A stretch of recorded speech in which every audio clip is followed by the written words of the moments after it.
Hello everyone, I'm MVL and welcome to my review of my Game Vault box protectors for your retro game collection and modern games as well. These come in all different shapes and sizes, all the way from cartridges to game cases to video game console boxes, from Commodore 64 all the way up to big box PC. I have a bunch of different box protectors to show you, and then I will show you how exactly you put them together. So here we have a selection of cartridge and box protectors. Here's an NES protector, and these are very sturdy. As you can see on the bottom, they have a unique locking mechanism, kind of similar to how some Game Boy boxes go together at the bottom, and I'll show you that just so you can see, and I'll show you exactly how to put that together at the end of the video. They also do protectors for NES games with sleeve and manual as well, and these are very great with the flap at the top to get them out. I recommend pulling the flap all the way back so it's got no chance of scraping the cartridge on the way out, and they're very easy to get the games out, and they're great to protect your games.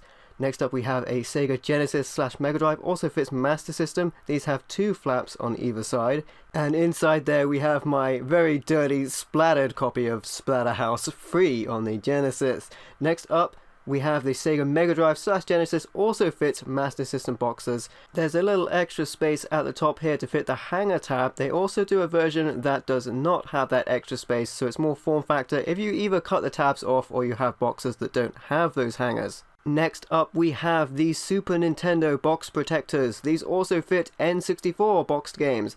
They also do a version of this that has opening tabs on both sides rather than a locking tab on one side.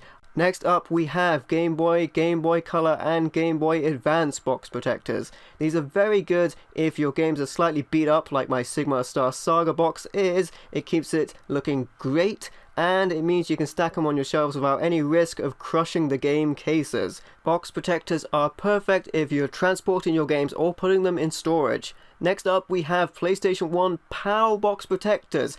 As a UK gamer, it is great to get my hands on PAL protectors for PlayStation games, and the price is very good. If I was going to buy protectors overseas, I'd be paying a ton on postage. And my Game Vault has the postage for free. Next up we have DVD size protectors. These also fit PlayStation 2, GameCube, Wii, Xbox, Xbox 360.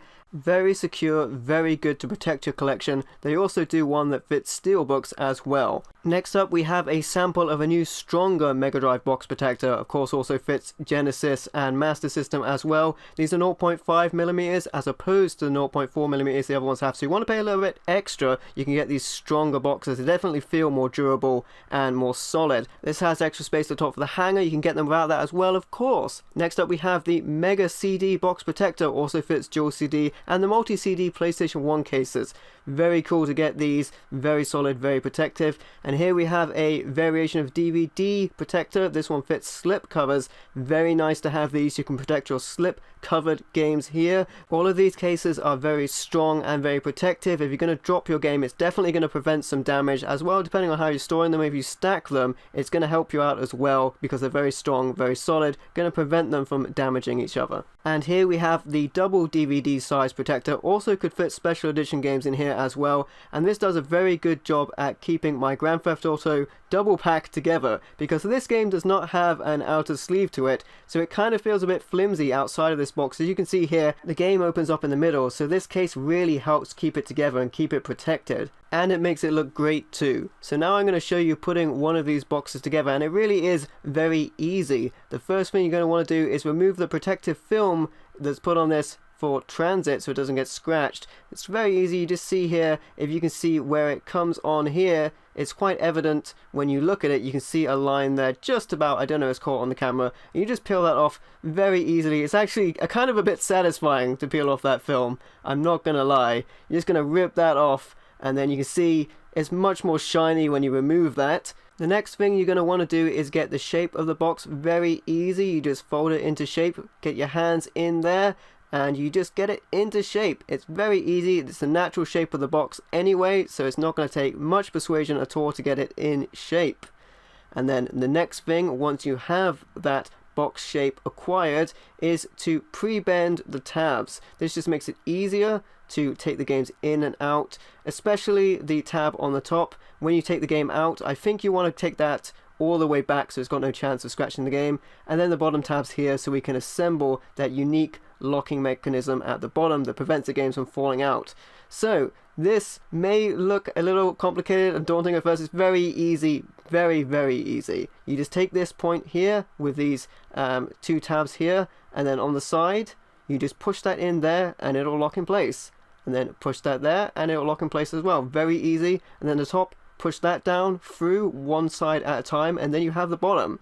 It might look like it's sticking up a little bit, but as soon as you put the game in, it'll come down and it'll get into its shape very easily. So here, let's put an N64 game, Jet Force Gemini, in here. So this is Super Nintendo and N64 box, and I think you want to put it in with the flap on the game facing away from the flap on the top where you would put it in. That way you have no chance of that catching when you put it down, if you can see what I mean, with the back facing where the front of the box protector is there. Also, this way the tab doesn't show on the front and it looks immaculate and beautiful. So there you have it. That is my review of my Game Vault box protectors. If you like the video, please leave a like or comment to let me know what you think, and don't forget to subscribe for some more awesome content. And if you'd like to, you can support me on Patreon for as little as $1 a month. Thank you for watching. I've been MVL, and I will see you next time.